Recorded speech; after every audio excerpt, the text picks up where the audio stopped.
Brady here from the Crystal Lake Public Library. I have a special book today that I really love and I've loved for a very, very long time.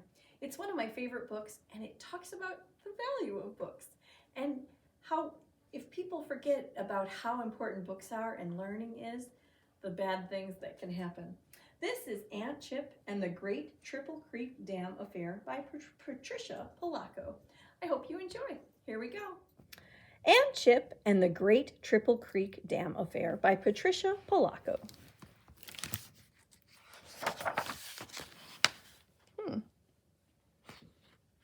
That's a lot of antenna.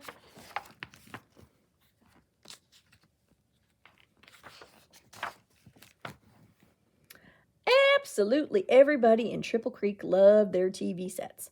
No one could remember a time when there wasn't a TV in every home. Nor could they remember when they weren't watching TV. Their TVs were always on, while they ate their meals, while they worked, while they played, while they slept.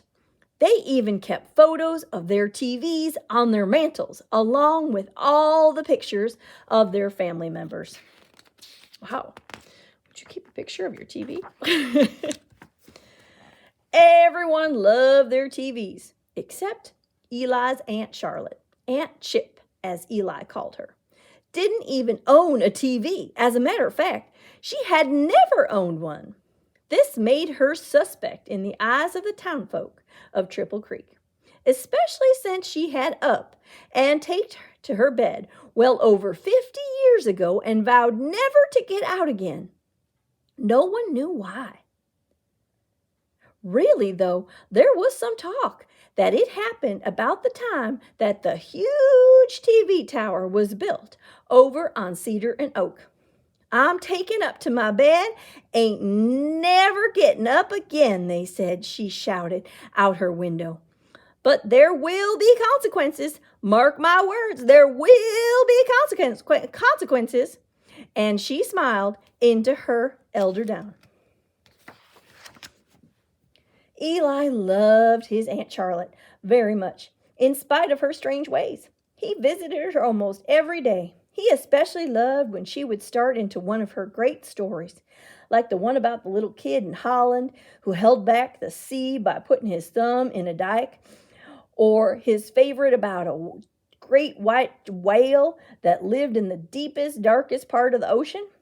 Where do all them stories come from, Aunt Chip? He asked one day. Some come out of the thin air, some come out of my dreams, some come right out of books. Books? Eli thought for a long time. How do you get a story from a book? Whatever do you mean? How, child? I mean, we use books all the time. They're all over town, but use them, you mean? Read them, don't you? She asked, leaning closer to the boy.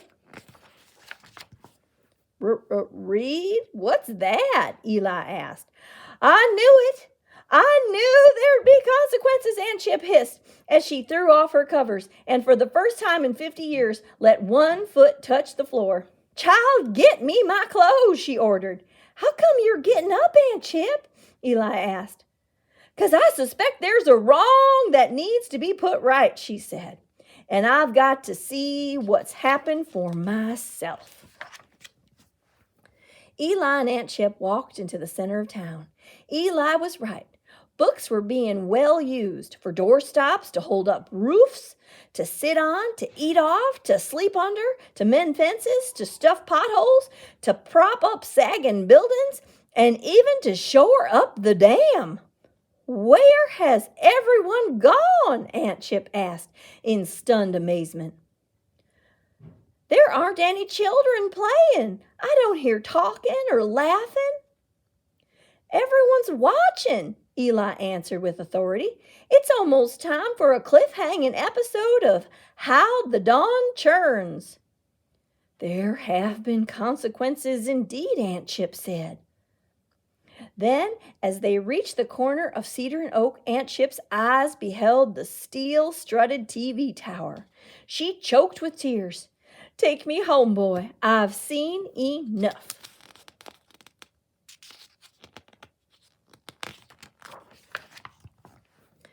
That afternoon they sat together in front of the fire, sipping very strong tea. Do you want to know what glory used to be on the corner of Cedar and Oak?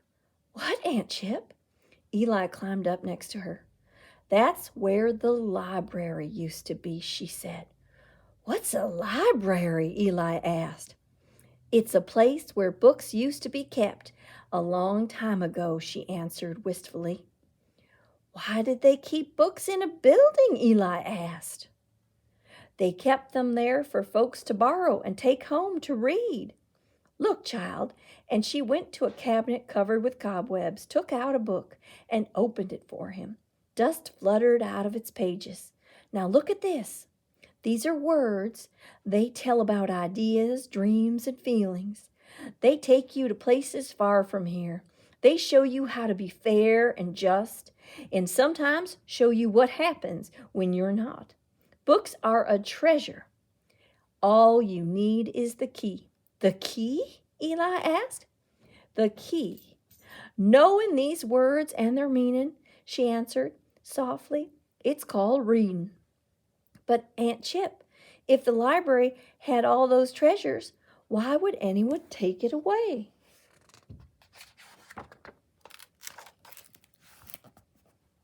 Well, sir, she started, folks got so taken up with those TVs that they came to the library less and less. Pretty soon folks started to forget what it was there for. All except the librarian. She was there all right, every single day. Folks started calling her mad for sitting in that empty old building day after day. Finally, they carried her away, crazy as a March hare. Everyone said, she's trying to stop the wrecking ball, but it still crashed into the walls and flattened the place. Then that giant TV tower came.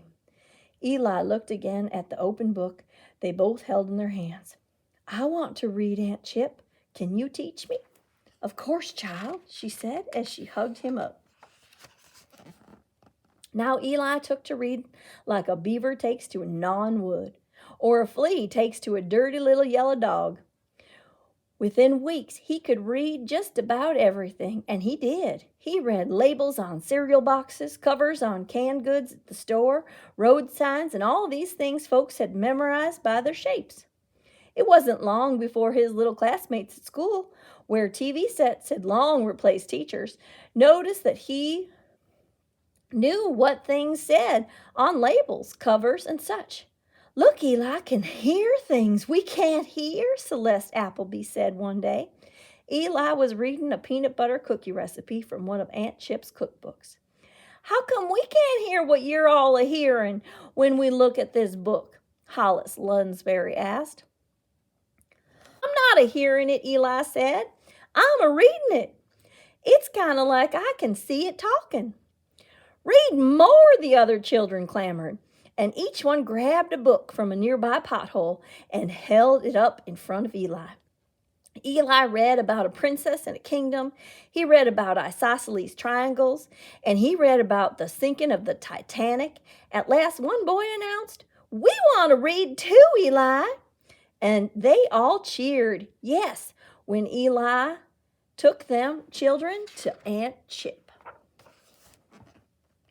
All right, she said when they asked. But I don't have enough books. We need more. That's when the children started borrowing books from all over town. They took them out potholes, off fences, from the tops of roofs, out from under sagging buildings. They borrowed and borrowed. They got them from everywhere they could find them. Pretty soon Aunt Chip's house echoed with small voices reading from Aesop's fables and Grimm's fairy tales and stories by Hans Christian Andersen and Charles Dickens. Now those children couldn't get enough. One day Eli and his friends were passing under a very tall wall made almost entirely of books on the edge of town. The original wall had crumbled and the town folks had rebuilt it. Eli was reading the spines of each book in the wall when his eyes caught the gold lettering of a lovely green one. Help me up so I can reach it. He could hardly wait to touch it. The children stood on each other's shoulders until Eli's fingers could finally reach the book. Moby Dick, he exclaimed as he pried it loose. Moby Dick sloshed out of the wall with a watery, wet flunk. Got it, he said. That was when they all heard a low rumbling sound that grew louder and louder. They looked up and noticed a trickle of water coming out from the water from where Moby Dick had been. The trickle got bigger and bigger. The rumbling got louder and louder. The ground under their feet started to shake, and they noticed that they were ankle deep in water. "Let's get to the bluff," Eli called out. When they reached the bluff, they looked down. They saw it. The wall of books had become the new Triple Creek Dam, and it was bowing under the weight of the lake behind it.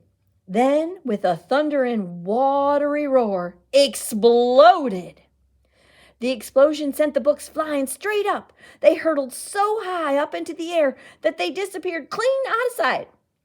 Tons of water surged down past Dead Man's Bluff and past the Bucket of Suds saloon and was headed straight for the TV tower next to the bridge at the Cedar and Oak Streets.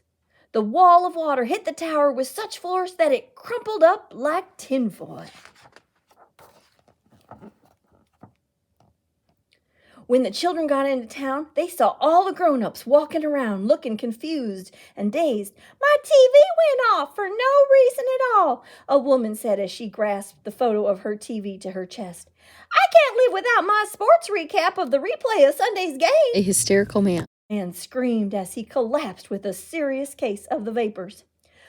"Who could have done such a thing to our town?" the mayor called out in anguish, clutching his remote control. "It's all my fault," Eli finally said above the din. Aunt Chip came and stood by his side. "All I wanted to do was read this book." Eli held up the copy of Moby Dick. "Read? Did you say read?" the mayor said as the townsfolk recoiled in disbelief. "Why, folks haven't done that around here since I can't remember. If we were meant to read, we would have been born able to do it. It must be bad if doing it made the dam break and take out the TV tower," the crowd roared in agreement. "Just who taught you to read?" the mayor asked as he drew closer to Eli. Eli gestured to Aunt Chip. There was a collective gasp. "I knew it. I heard stories about her," a voice said. "Crazy old coot," a man hissed. "She isn't crazy," Eli screamed. All of the children came out of the crowd and surrounded Aunt Chip. "She's been teaching us all to read, so we've been borrowing books from all over town," Eli said. "That's where they've been disappearing to," a mean-looking old woman snapped. "You just have to put them all back." "They'll do nothing of the kind," Aunt Chip said with resolve. 50 years ago, I didn't have the strength to stand up to the city fathers. But now I do," she said as she locked hands with the children. Eli looked up at his Aunt Chip. "It was you. You were the librarian. That's why you took to bed." "If and we were meant to read, there surely would have been a sign," the town soothsayer said as she gazed at the horizon. Well, sir, exactly at that very moment, all them books that had been blown out of the dam started to fall right out of the sky. "Look," a child said excitedly, "it's raining books." Sure enough, as the crowd looked skyward, down came a shower of books. Fairy tales, classics, dictionaries, encyclopedias, fiction, nonfiction, black books, brown books, green books, red books, leather-bound, canvas-back book, paperback, books, and more books. "This is a miracle," the town soothsayer exclaimed. For the first time in years, the townsfolk were filled with the wonder that only a child knows. They embraced one another and danced with joy. That was such a glorious thing that happened to them. Clearly, it was a sign. But the miraculous event had taken their eyes off their TV screens long enough for them to finally see what their town had become. "I had no idea," the mayor said sadly. "I told them there'd be consequences," Aunt Chip said. "But you can change all this. Get to reading again. Titus," she said to him, "that's a start." "But none of us knows how to read," a very large man said as he stepped out from the crowd. A little girl came up to him. "I'll teach you, Daddy," she said quietly as she took his hand. Then one by one the townsfolk stepped forward, and one by one they were joined by their children or grandchildren, a chorus of small voices saying the same thing over and over. I'll teach you, Mama. I'll teach you, Papa. Well, sir, Triple Creek wasn't the same after that glorious day. Folks were fixing up their homes and rebuilding thanks to the books on remodeling and building that they were reading. They were planting gardens and parks because of the books on gardening. They were sitting on their front porches again and talking to one another. Rousing conversations and laughter could be heard everywhere as folks talked about magazines, books, and newspapers. Understand, folks still had their TVs all right, but they were wise about what they watched and for how long. They had so much else to do. And people began moving to Triple Creek in droves. A Chinese restaurant, a theater, a movie house that brought in movies from far away as Moose Jaw, clear in the Upper Peninsula, opened. Giovanni Gorgonzola was the renowned tenor. He came and started a real opera company.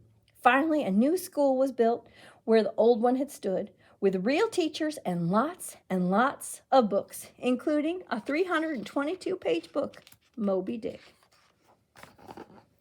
But the folks were most proud of their new library. Do you know the ribbon-cutting ceremony attracted dignitaries from all over the country, including Jubilation T. Fogbound, the great senior senator from our great state of Michigan? But it was the mayor who escorted the new town librarian into the new building and sat her at her desk personally. She once again took her rightful place where she had been, which had been hers 50 years before. Now I said that a great many stories are true, though some may not have happened. You'll have to judge for yourself about this one. But next time you hear about a library being closed, you'll know that there will be consequences. And if you hear folks say that there won't, just have them read this here book. And as for Eli, well, he grew up, went off to college, and studied journalism. He came back to Triple Creek about 8 years ago and started the town newspaper. He called it the Triple Creek Herald-Consequence.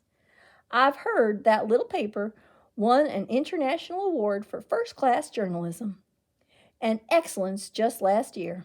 He keeps the trophy right there on a shelf behind him next to a tattered, well-loved copy of Moby Dick. And that is the end.